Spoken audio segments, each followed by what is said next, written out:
Okusinziira kwa alipoota ya poliisi ey'omwaka 2021 eyafulumanga ennaku z'omwezi 18 omwezi ogwokutaano omwaka guno, emisango gy'obuliisamaanyi gyali waggulu nnyo.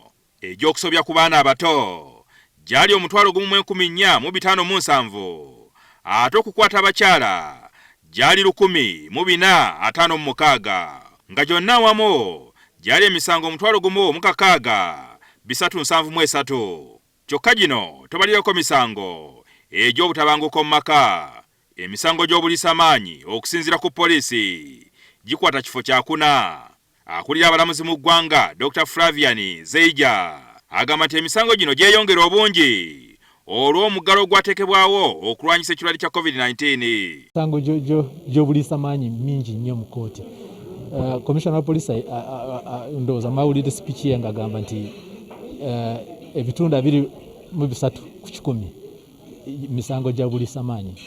Poliisi egamba nti emisango egiroopebwa ku poliisi gyandibanga mitono nnyo kubanga abantu batera ogikweka olw'ensonga ez'enjawulo omuli okutya, okuswala. Kibeera kya buvunaanyizibwa okubeera nti ogenda ku poliisi n'owaaba omusango guno ate n'otakweka kubanga oyo mwana muto kye bamukozeeko abatakimanyi ate kati gwe omukulu ate naawe okwekerera.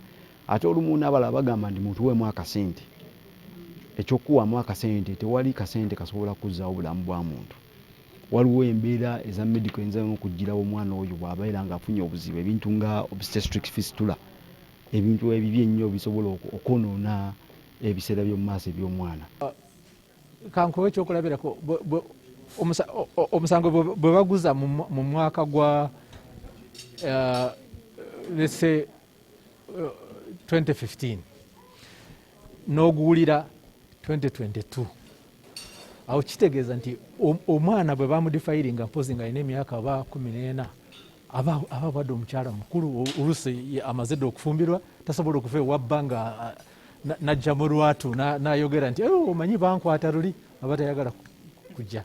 Kale ekitongole ekiramuzi kiteekateeka okuwulira emisango gy'obuliisamaanyi egikandaaliridde mu kkooti omwezi guno mu disitulikiti 13. Gyonna gye gigenda kutandika mu mwezi ogwa August. Buli mulamuzi gwe tuwadde session ateeka okutandika mu mwezi guno ogwa August gwe tulimu. Disitulikiti zino kuliko Tororo, Bushenyi, Kitigumu, Kotido, Kiryandongo, Nakasongola, Kamwenge, Nebi, Kamuli, Lwengo, Amuriya, Padere ne Kayunga.